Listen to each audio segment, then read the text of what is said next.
Hey, what's up everybody? Eric Solobox. So I've been shopping around for new hardware for the new box design. And so I ordered some stuff from my hardware supplier last week and that stuff finally arrived. I decided to try out 3 new things. Looks like 2 of them are a bag, but it looks like maybe 1 is going to be good and useful.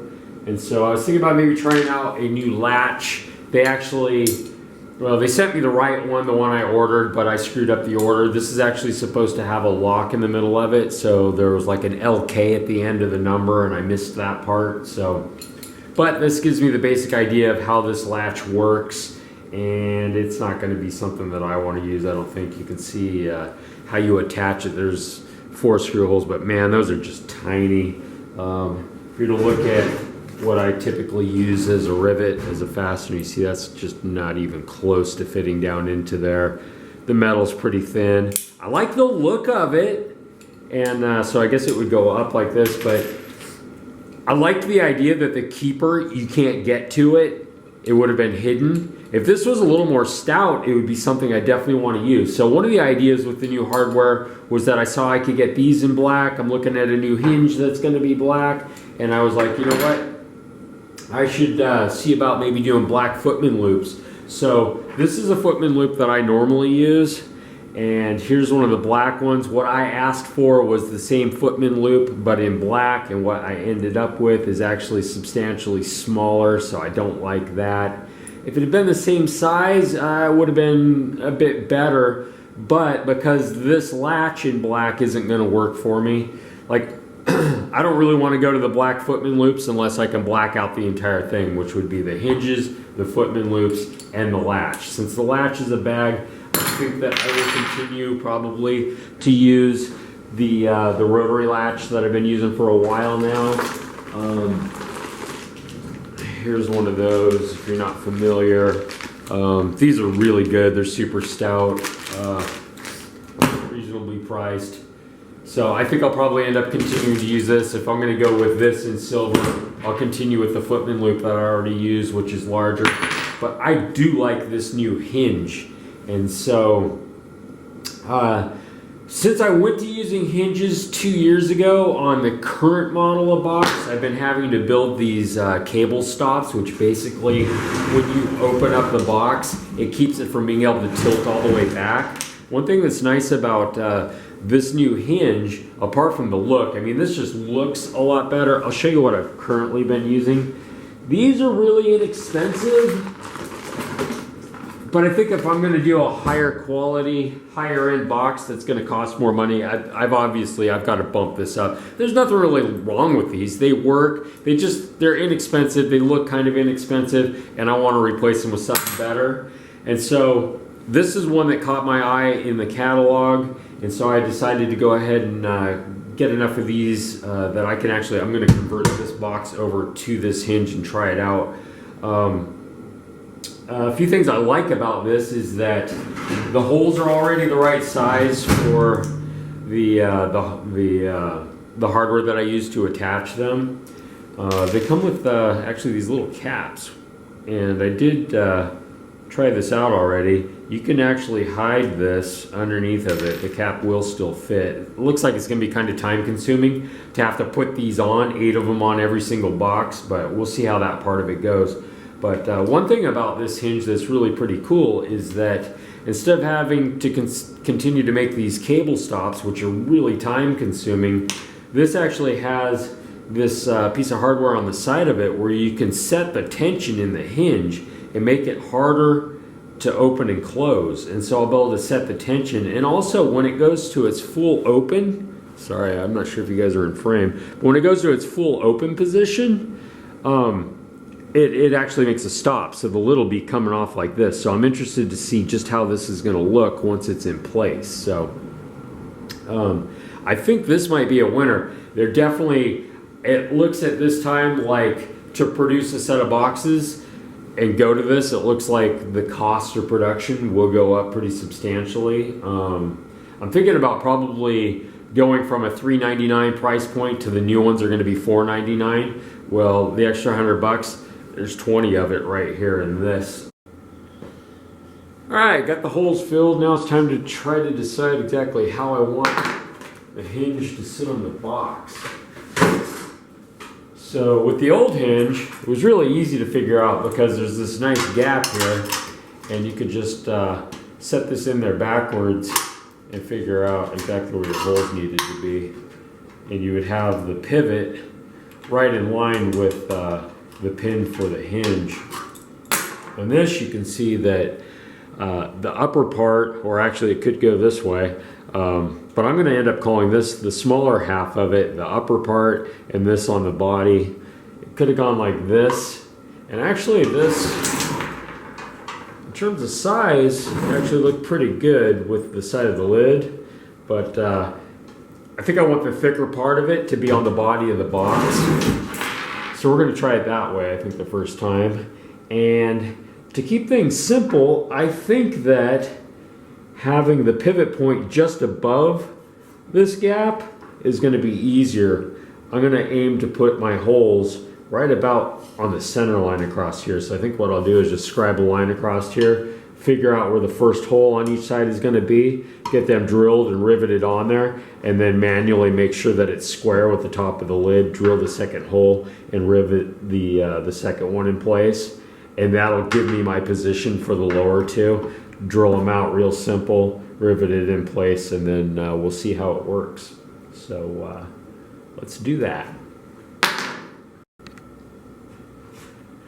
All right, so this is how I've decided I'm going to set up for the positioning for the first rivet on each hinge. So how I'm going to ensure that they all end up the same is I'm going to just kind of eyeball where I feel like the halfway point is. I'll lock this down so it can't move. And just scribe myself a little bit of a line. You guys probably won't really be able to see it on camera, but I can see it really well. Anyway, let's do both of them.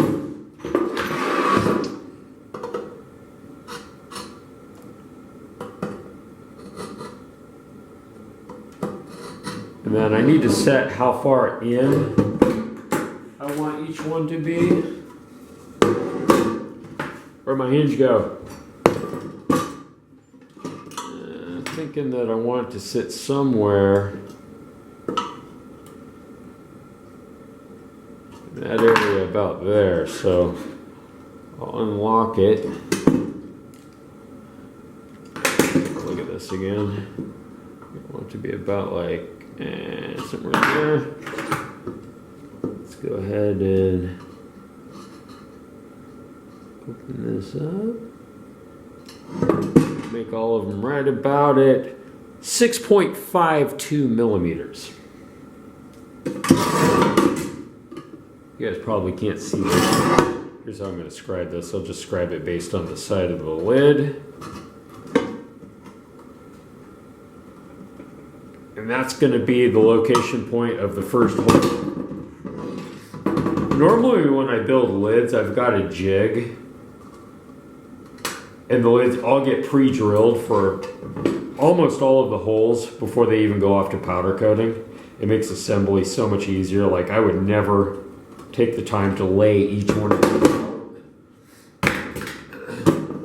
Alright, so I'm going to go ahead and put one of these on here. I'll drill out the first hole and we'll rivet it on there at that location.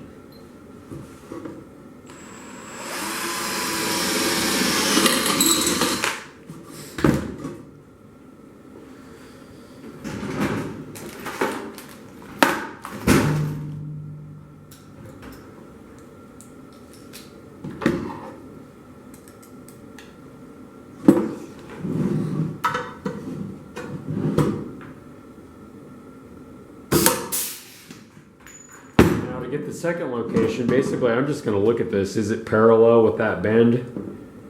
When I feel like it is parallel with the bend, there's a hole right there.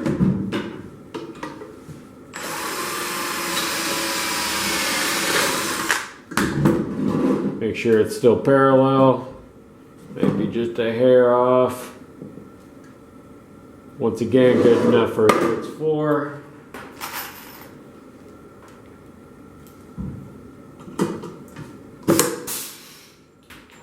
There's a lot. When you make one little tiny change, it can really set off kind of a chain of events. As an example, adding this extra length to the box, I have no idea if this is still going to fit in the box that this needs to ship in. So by adding, you know, whatever that is, it looks like it's about ½ an inch to the back of it. I may either have to shorten this entire box to account for that ½ inch or get larger shipping boxes. It's just a lot of times something it seems like it's so simple and straightforward can really change a lot of different things that people that, you know, don't have access behind the scenes like I do, they just don't realize that all of that stuff is actually going on. That carries over to equipment too, man. If you end up with a piece of equipment that's not functioning just exactly right, like one of the brakes, if you got it set up to make a 90-degree bend and you're only getting 87 degrees out of it, well, good luck with that. It can really screw a lot of stuff up.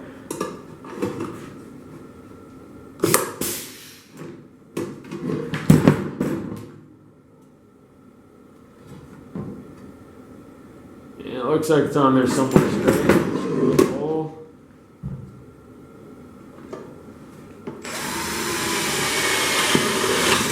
Kind of weird about symmetry too. I'm not sure. It looks like every single one of these hinges, it's always the adjustment's always going to be on this side. I would kind of prefer if it was flipped so that you had one on each, but maybe I can't have everything.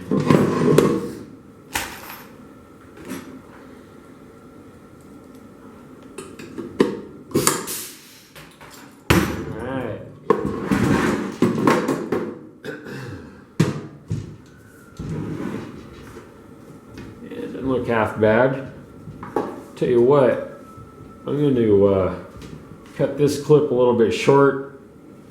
I'll stop the camera now. I'll drill the rest of this and then I'll come back to you. Alright, so I finished putting the first lid on and I like these. I like them a lot. As I said earlier, I've got these Allen heads on the side where you can set some tension by cranking this down and put a little tension in the lid and it'll actually sit anywhere you want it. Now in terms of the actual stop that's built into the hinge, it's a little further back than what I would have really wanted, but you know, I probably, if I had my choice, would have probably had it stop somewhere in that area there, but you know, I think that let's get you guys into frame. I think I like this a lot. Now, the little caps that this came with that are meant to go in here, I don't like that at all. They don't look good. I really like the utilitarian look of my boxes. I like the fact that you can see the rivets and how it's built.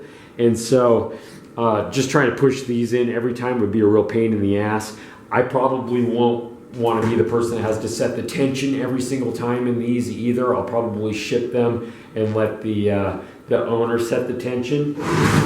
The lid, if you really look at these, this is the very first set of these that I've produced, and so the lid isn't actually sized perfectly to the box yet either. If you really look at it, I'm a couple of millimeters wide on both sides, and I'd say they're probably about 2 millimeters too short too. They're close. They don't look bad or anything, but it's little things like that that I've got to iron out and get right.